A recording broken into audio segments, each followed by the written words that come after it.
नमस्कार, बहुत स्वागत है आपका। वृश्चिक राशि, देवगुरु बृहस्पति का नक्षत्र परिवर्तन होने जा रहा है। अभी तक देवगुरु बृहस्पति राहु के नक्षत्र आद्रा नक्षत्र में चल रहे थे और अब वो अपने ही नक्षत्र पुनर्वसु नक्षत्र में प्रवेश करने जा रहे हैं 13 अगस्त से। जब वो पुनर्वसु नक्षत्र में देवगुरु प्रवेश करेंगे तब खुलकर परिणाम देने की स्थिति में आ जाएंगे। अपने नक्षत्र में आकर बिल्कुल रिलैक्स भी होंगे और शुभ परिणाम खुश होकर बरसाएंगे। उनकी दृष्टि का प्रभाव आपकी लाइफ पर क्या असर डालेगा, आज हम ये भी जानेंगे। वीडियो के अंत तक बने रहिए और ये प्रेडिक्शन चंद्र राशि पर आधारित है। देखिए, 14-15 मई से देवगुरु बृहस्पति आपके अष्टम भाव में चल रहे हैं, यानी मिथुन राशि में। अब वो 13 अगस्त से, यानी कि 14-15 मई से ही वो राहु के नक्षत्र आद्रा नक्षत्र में चल रहे थे, लेकिन 13 अगस्त से वो अब अपने ही नक्षत्र पुनर्वसु में प्रवेश करेंगे।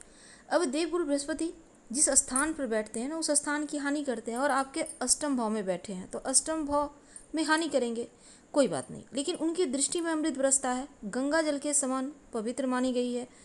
तो अष्टम भाव में बैठना हानि करने का मतलब है, अष्टम भाव अनिश्चितताओं का, कष्ट का है। तो जो आपकी लाइफ में कष्ट था, बाधाएं थी, प्रताड़ना थी, उससे मुक्ति देवगुरु बृहस्पति आपको दिलाएंगे। तो ये बहुत अच्छा वक्त है। अब देखिए, उनकी जो दृष्टि है आपके 12वें घर पर, आपके द्वितीय घर पर और चौथे घर पर पड़ेगी, यानी कि 5वीं, 7वीं, 9वीं दृष्टि। तो उस अनुसार आपकी लाइफ को बदलेंगे भी। अब 20 जुलाई से शुक्रदेव गुरु के साथ, लेकिन अब हम समझते हैं कि देवगुरु बृहस्पति की जो दृष्टि है वो आपके लिए कितना पावरफुल है और ये जो महापरिवर्तन होने जा रहा है, नक्षत्र परिवर्तन, ये आपके लिए क्या कुछ बेहतर परिणाम लाएगा। तो चलिए समझते हैं। आपके, जैसा हमने कहा कि आपके 12वें घर पर उनकी दृष्टि है। 12वां घर विदेश का घर है, खर्च का घर है। अब देवगुरु बृहस्पति की दृष्टि गंगा जल के समान, तो पवित्र दृष्टि।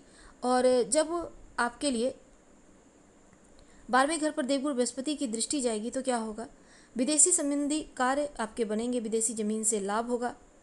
और साथ ही इसके आपके लिए यहाँ पर सुपरिणाम तो मिलेंगे, खासकर जो भी मुश्किलें थी, मुश्किलों से बाहर निकालेंगे देवगुरु। हाँ, ध्यान योगा जरूर कीजिएगा, इस पीरियड में मन का सुकून मिलेगा, पॉजिटिव हालात आपके लिए बनते दिख रहे हैं। तो नक्षत्र के माध्यम से फल देंगे। आपका 12वां घर एक्टिव हो रहा है। अगर कोई बड़ा इन्वेस्टमेंट आप करने का सोच रहे हैं तो 13 अगस्त 25 से लेकर 18 जून 2026 तक का जो वक्त है वो देवगुरु बृहस्पति अपने नक्षत्र में बैठकर आपके लिए बहुत ही ज़्यादा खूबसूरत पल लेकर आए हैं, सुपरिणाम लेकर आए हैं। तो अब देखिए, सबसे पहला तो 13 अगस्त से लेकर 18 अक्टूबर तक का जो वक्त है वो विदेश संबंधी जुड़े हुए जो भी कार्य आप करना चाहते हैं कर सकते हैं, आपके लिए बढ़िया है। आपको बिल्कुल यहाँ पर हरी झंडी मिलती दिखेगी। देवगुरु बृहस्पति भाग्य का साथ दे रहे हैं, विदेशी संबंधी कार्य करवाएंगे। और आप अगर विदेश जाकर जॉब करना चाहते हैं, व्यापार करना चाहते हैं, घूमने जाना चाहते हैं, यहाँ पर इस मामले में शुभ परिणाम मिलेंगे। 12वां घर आपके लिए एक्टिव हो गया है, उनकी एक दृष्टि आपके धन भाव पर है। तो धन की स्थिति जो भी थी, मुश्किलें थी, वो समाप्त होगा। आपकी वाणी का वेट बढ़ेगा, लोग आपको सुनना पसंद करेंगे और कोई भी असुविधा परेशानी यहाँ पर नहीं होती दिखेगी। हालांकि आपका यहाँ पर स्वास्थ्य भी बढ़िया दिख रहा है, तो आपको टेंशन नहीं लेना है। तो देवगुरु बृहस्पति पूरी तरह से आपका हक आपको वापस दिलाते नजर आएंगे। थोड़ा सा ध्यान योगा कीजिएगा मन का सुकून के लिए। अब हम समझते हैं धन भाव पर, चूंकि हमने कहा अपने नक्षत्र में बैठकर धन भाव को देखेंगे तो धन भाव एक्टिव हो गया। देवगुरु की जो 7वीं दृष्टि है धन स्थान पर है, तो ऐसे में आपके लिए एक से ज़्यादा स्रोत से धन आएगा, धन की स्थिति बढ़िया रहेगी, मुश्किलें कम होंगी, धन संग्रह बढ़ेगा, बैंक बैलेंस बढ़ेगा, पैसा बचा पाएंगे। कुटुंब में कोई भी अगर आपको काम करना है, किसी का हेल्प करना है, कोई मांगलिक कार्यक्रम होना है तो वो आपके घर में होगा। अब उनकी एक दृष्टि आपके चौथे घर पर भी जाएगी, तो चौथा घर राहु पे ऊपर जब दृष्टि डालेंगे देवगुरु बृहस्पति तो चौथा घर आपका बेहतर हो जाएगा। तो प्रॉपर्टी, संपत्ति संबंधी जो भी मुश्किलें थी वो समाप्त होगी। संपत्ति, प्रॉपर्टी का सुख यहाँ पर मिलता दिखेगा। भूमि, भवन, वाहन का सुख के साथ माँ का साथ मिलेगा। मानसिक शांति बनी रहेगी, सबसे बेहतर यही होगा।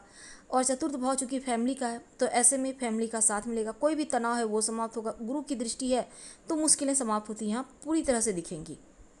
तो देवगुरु बृहस्पति अपने यहाँ पर देखिए राशि पर, यानी कि शनिदेव यहाँ पर विराजमान है मीन राशि में, तो यहाँ पर भी आपके लिए शुभ परिणाम मिलेंगे। यानी कि पंचम भाव, संतान संबंधी जो भी मुश्किलें थी वो समाप्त होंगी।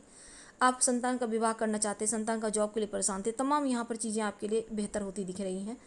और संतान प्राप्ति के तो योग बनेंगे ही। साथ ही जो विद्यार्थी हैं उनके लिए बढ़िया रहेगा, पढ़ाई लिखाई के मामलों में बढ़िया है, फोकस है। आप हायर एजुकेशन के लिए प्रयास करें, आपके लिए समय अनुकूल है। आप कहीं बढ़िया स्कूल कॉलेज में एडमिशन लेना चाहते हैं, लव लाइफ भी आपका यहाँ पर सुकून होता बढ़िया दिखेगा, प्रेम संबंधों में प्रगाढ़ता आएगी। तो पंचम भाव एक्टिव हो गया, शेयर मार्केट वगैरह से भी आपको लाभ होता है यहाँ पर दिखेगा। क्या करेंगे, देखिए रोज़ सुबह ओम ब्रीम बृहस्पति कम से कम 11 बार जप कर लें, माथे पर हल्दी का तिलक लगाएं और ये आपके लिए बढ़िया रहेगा। 18 अक्टूबर तक वक्त बढ़िया है, 5 दिसंबर तक 18 अक्टूबर से लेकर कर्क राशि में रहेंगे, तब परिणाम अलग होंगे।